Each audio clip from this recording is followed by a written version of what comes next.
What's up, everybody? Welcome to the Big Six Podcast, CBS Sports Daily NFL Podcast. I'm Brinson. I'm your host. It's Sunday, January the 2nd, and this is the early odds look ahead to Week 18. Joining me to break down next week's odds, the one, the only, John Breech. Breech, what's up, buddy?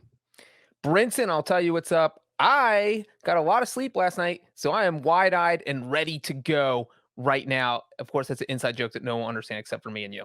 That's right. We're going to dive right in. If you are listening on Spotify, make sure and hit that 5-star rating. They've added that. We can now get ratings on Spotify. If you're watching on YouTube, smash the like button, turn on alerts, and you'll be notified when we go live. We'll be going live all the time in the playoffs, probably after every set of playoff games or playoff game, depending on when they are played. We got Monday Night Football playoff games this year for the first time, the longest season ever. For the first time ever, Week 18. Feels weird to say, and it will feel weird to pick these games, but we'll try anyway. A lot of them, we'll see major line fluctuation in these, so you're going to want to jump on them early. There's going to be COVID stuff. There's also going to be guys who aren't playing. Let's try and decipher some of these lines. If you have a question about a particular line and want to leave it in the comments, let us know. Chargers, -3 at the Raiders. Over, under 48.5. We've seen some 2.5s here. It has moved up to 3. The Raiders are getting -115 on the juice there. Breech. This is probably going to be the Sunday Night Football game. Ignore that 425 number up there. This is a winner goes to the playoffs matchup between two longtime AFC rivals, AFC West rivals. What do you think about this matchup? Brenton, it is not probably going to be the Sunday Night Football game. As we were recording this podcast, the announcement came out. There we It go. is official. This is the Sunday Night Football game. This is the final regular season game of the year in the NFL.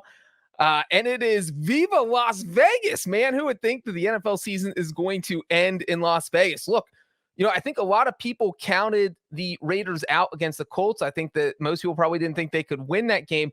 But the Raiders have won 3 games in a row, and they've done it because their defense has been playing so well. I mean, they've only given up, I think, about 15 points per game during this 3-game winning streak. They beat the Broncos. They beat the Browns. It was a depleted Browns team, but they beat the Colts. So they're playing good teams, and they're winning. And, I feel like this is a team that's well-suited to play the Chargers. I know they lost to the Chargers earlier this season.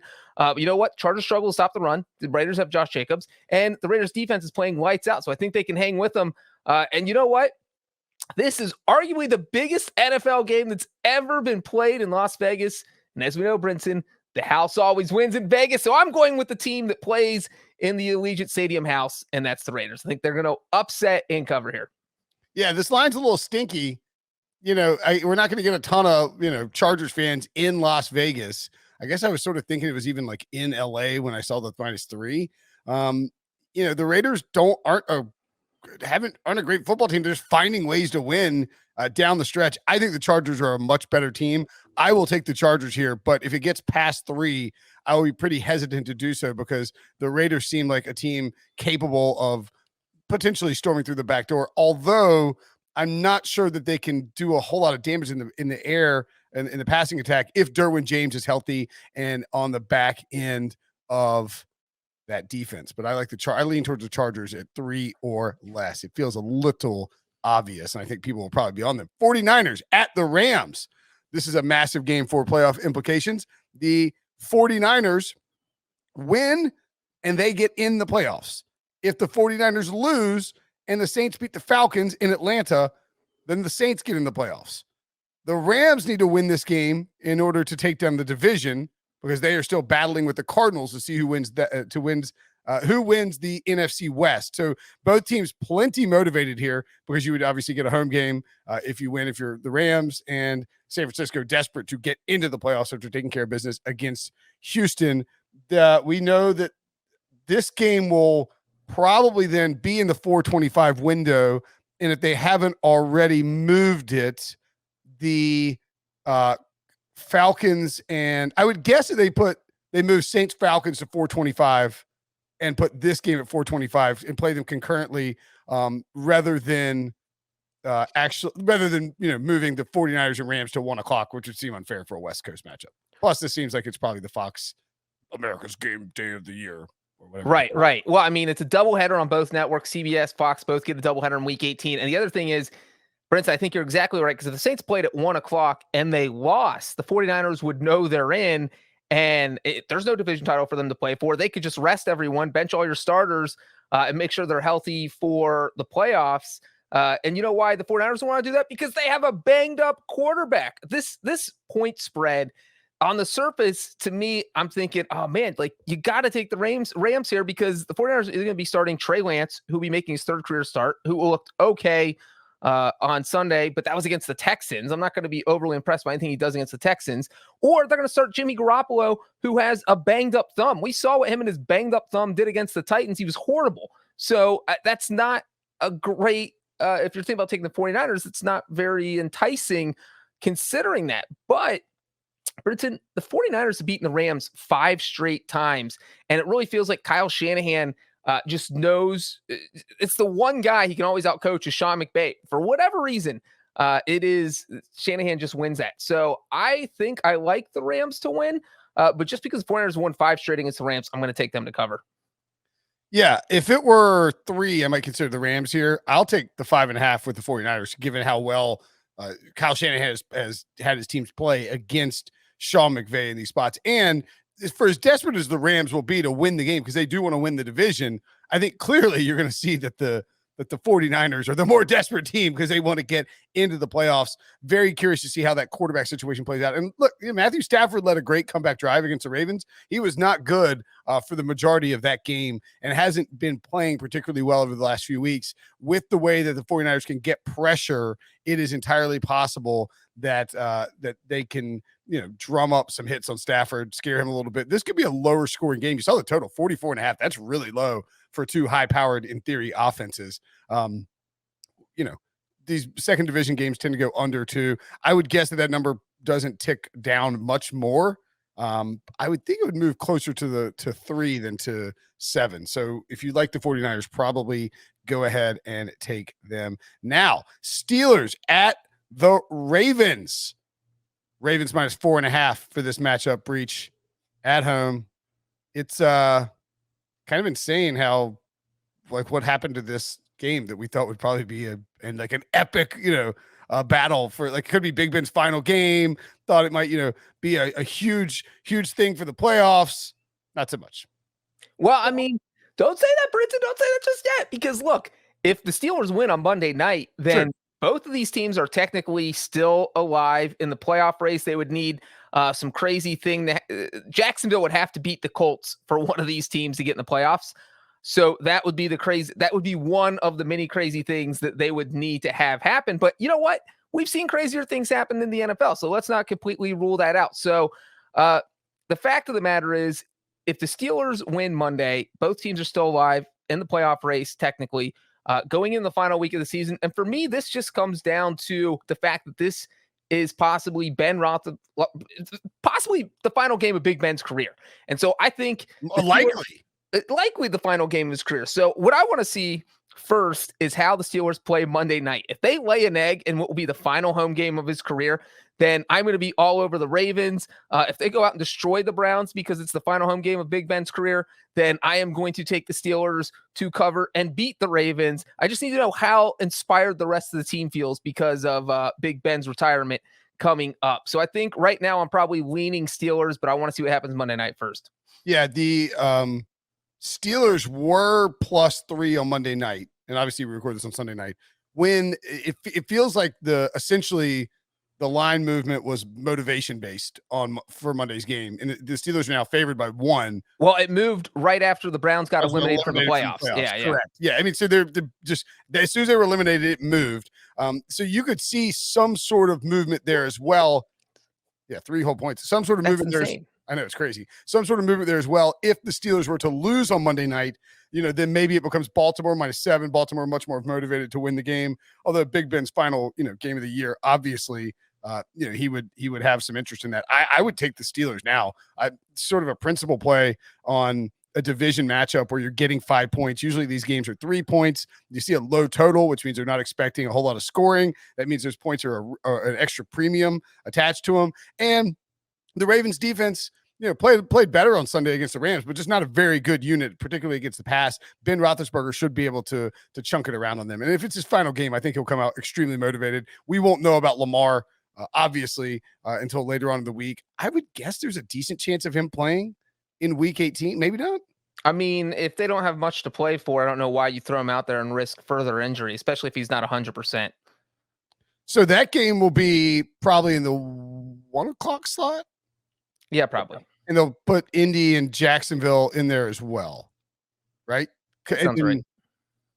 So if Jacksonville, and we got the Saturday games up here as well. You can see the Chiefs -10 at the Broncos, and the Cowboys -2.5 at the Eagles. Anything strike your fancy in those games? Denver has been eliminated, and the Cowboys and Eagles have both punched their tickets.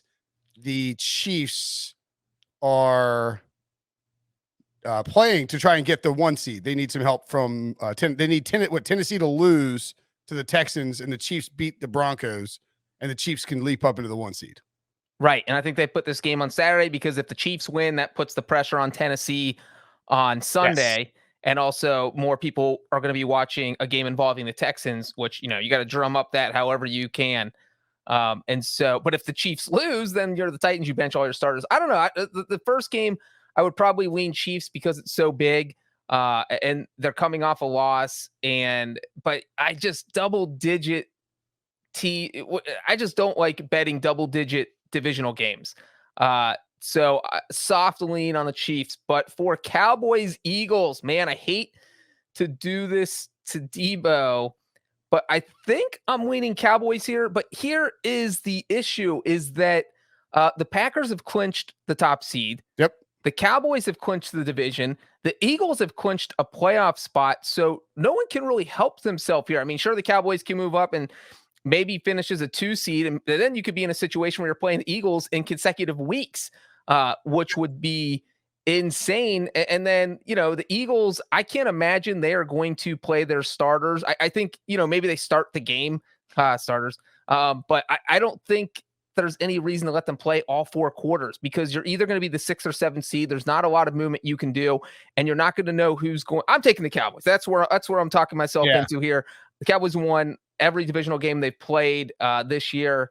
And if their starters are out there, Dak Prescott is 14-1 in his past 15 divisional games. So I'm trying to figure out if the Eagles will play their starters at all.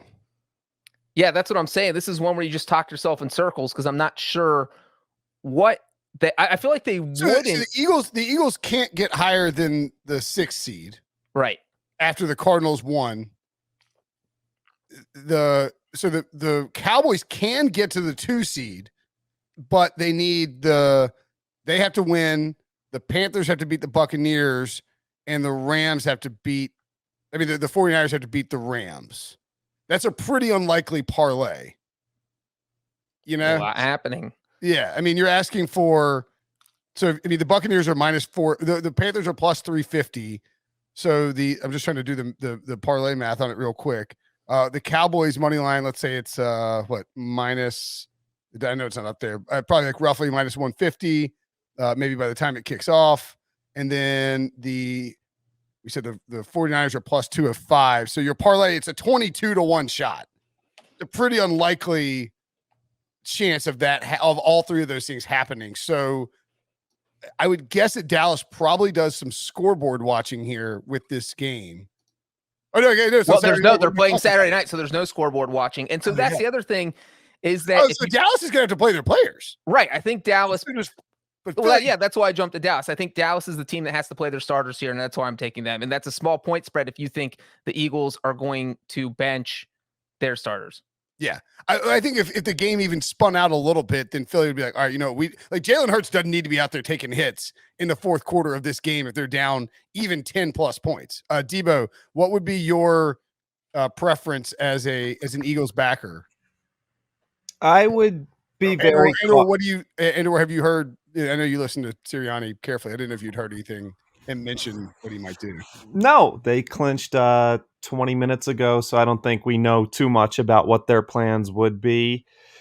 Yeah, the only thing is when it comes down the line, like you're worried about the wild card round and the divisional round, like there's a chance if you get the 6th seed that you have one home playoff game, which would be the conference championship, but only if you're playing the 7th seed. So that is such an unlikely scenario that I don't see that it's worth it for them. Yeah.